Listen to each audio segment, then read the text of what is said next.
Good morning. So, doing things different. I'm being bossed around by spirit. So, I haven't done my normal routine. I got as far as my green tea with honey and thought, okay, I'm going to take a shower, get ready, exercise for the day, and it was no, just go ahead and fresh out of bed. But just here to remind you, that life's wild. And I have to sit in my car because if I didn't, you would see how moths are attracted to a flame. And it's funny in the sense, if you look at the flame being the source, the energy that everybody wants. And it's funny, I saw these Red Bull cans on the ground, the Monster cans, things like that. And it made me realize everyone's drinking their energy and it doesn't fill them up. Whereas I charge my energy. I do it through exercise. I do it through sharing love and gratification and prayer and sitting quietly or listening to music and bebopping around, there's different ways that we can fuel ourselves. And I think most people have been so drained that they forget you are the source of energy, not the products you can buy. I honestly can't even drink those things. I get heart palpitations. Can't even have coffee because it hates me. So, yeah, it's a totally different world when you create your own energy. But there are issues that come with that. People are like, ooh, I want to be with you. And I've just now noticed how people will flock and they don't always have good intentions. They just know that you have something that they want. And they will waste your time. They will lie to you. They will trick you. They will try to steal from you to get what they want. And I have all these opportunities coming up, but everything's coming with a glitch. Everything's coming with a, well, you don't know about this. And it's almost like being tested of, will you take the first offer? And I was writing last night and I thought about how when we make those choices, it could be a choice that sets you on a new path, or a choice that says, oh, let's repeat that cycle and see if we can finish and learn the lesson. And that's where the matter of desperation comes in.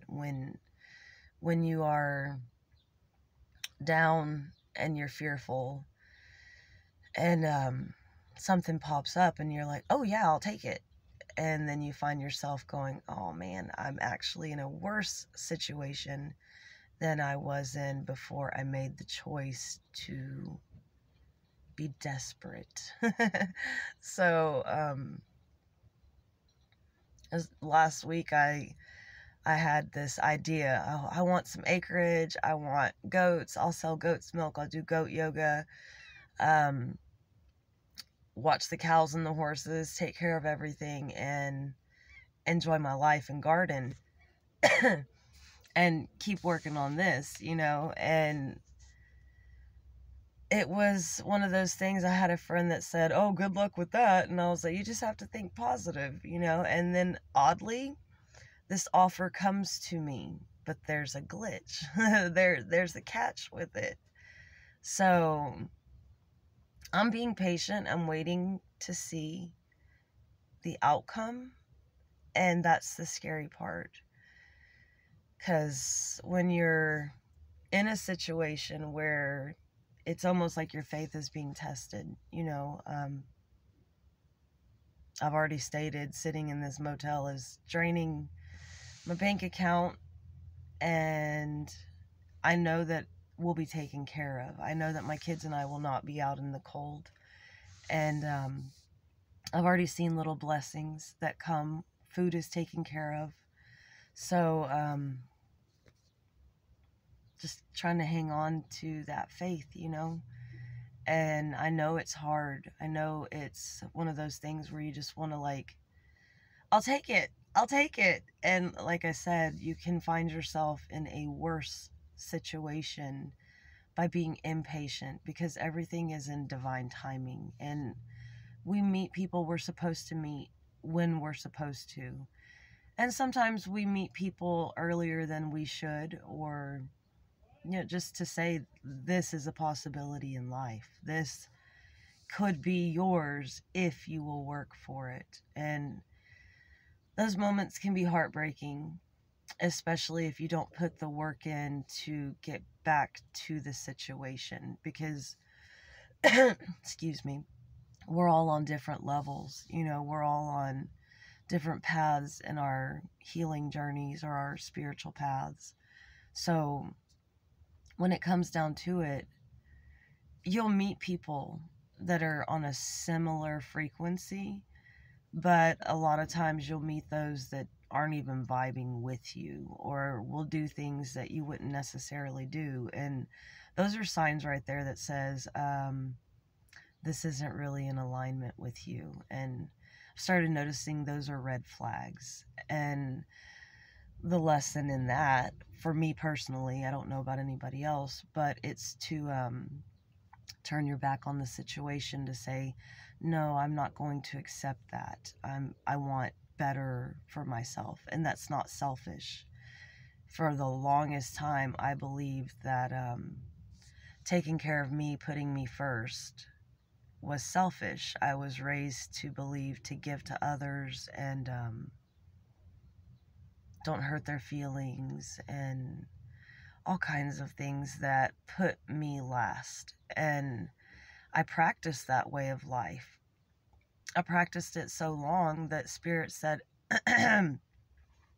let me introduce you to you. And it finally became, oh, hey, I see you, and I'm being reminded to give myself that love that I give everyone else, that unconditional love, because in my life, others have been able to hurt me repeatedly, and I forgave them, or I ignored the situation and moved on. There was no thought about it. When it came to myself, I'll stick with past tense. When it came to myself, I was brutal. And my mom always said, you are your own worst critic and you will destroy yourself. And I kept thinking, no, I'm not. I am. I think we all are. We all have the ability to say, why did you do that? That is ignorant. But the matter of the fact, it comes down to, sometimes you have to do ignorant things to learn intelligent things. And that's life, trial and error, right? So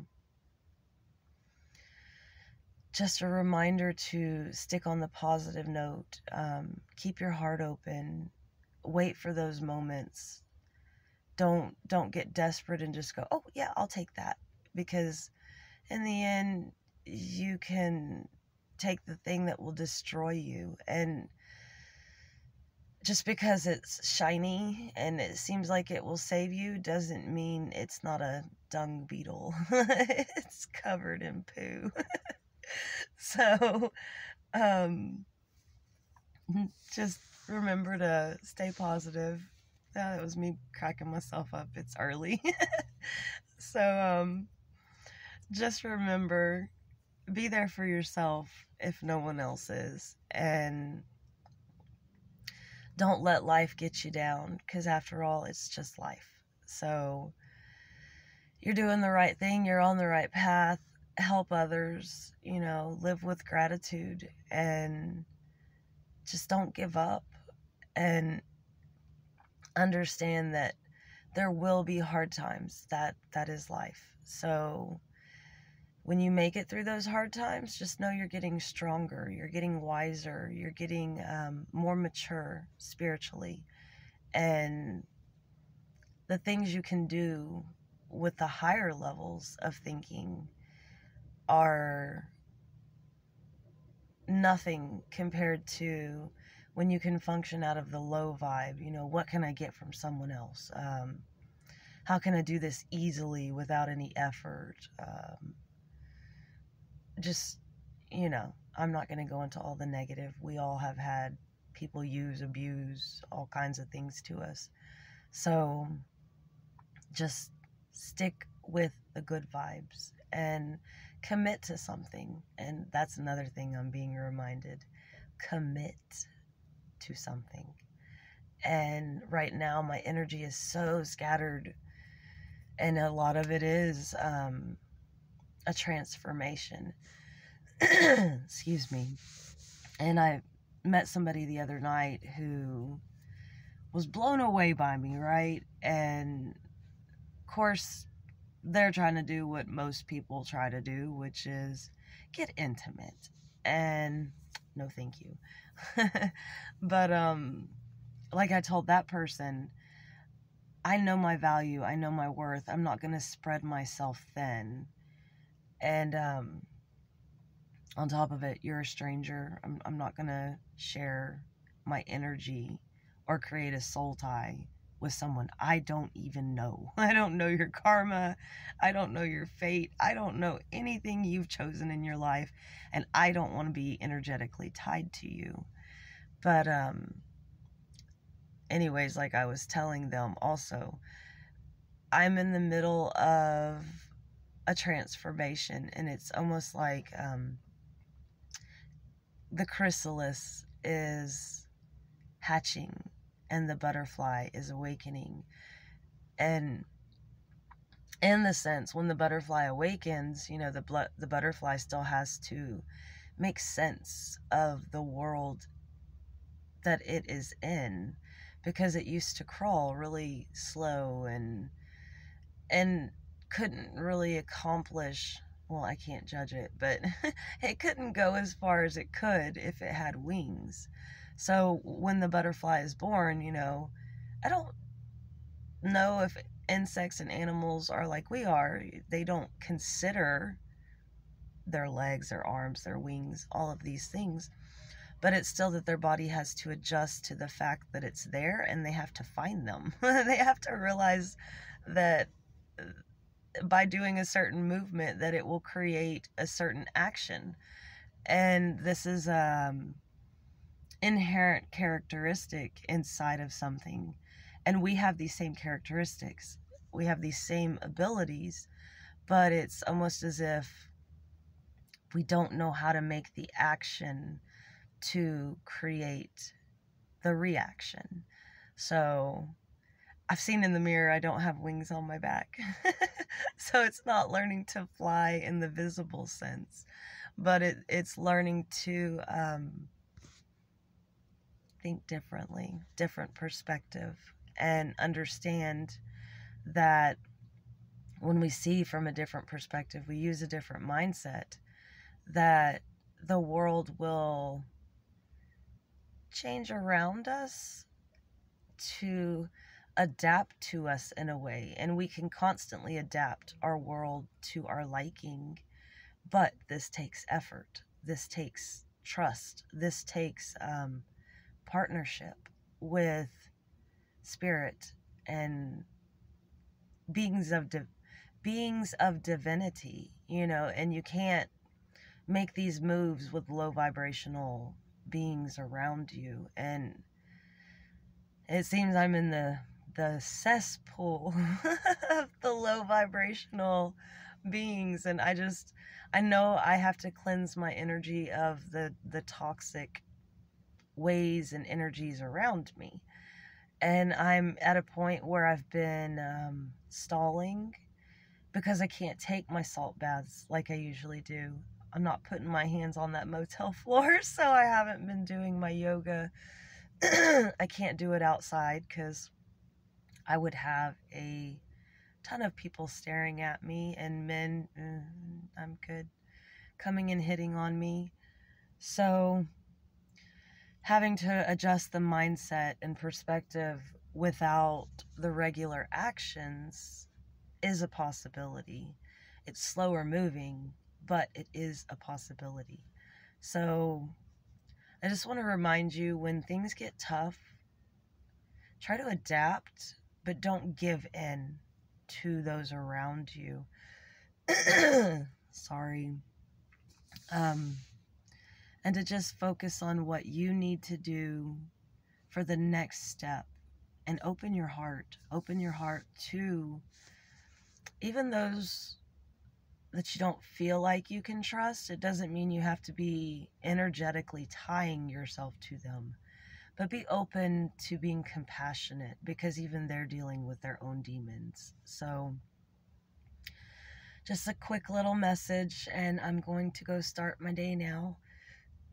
And I will check back in, and peace, love, and light, and talk to you later.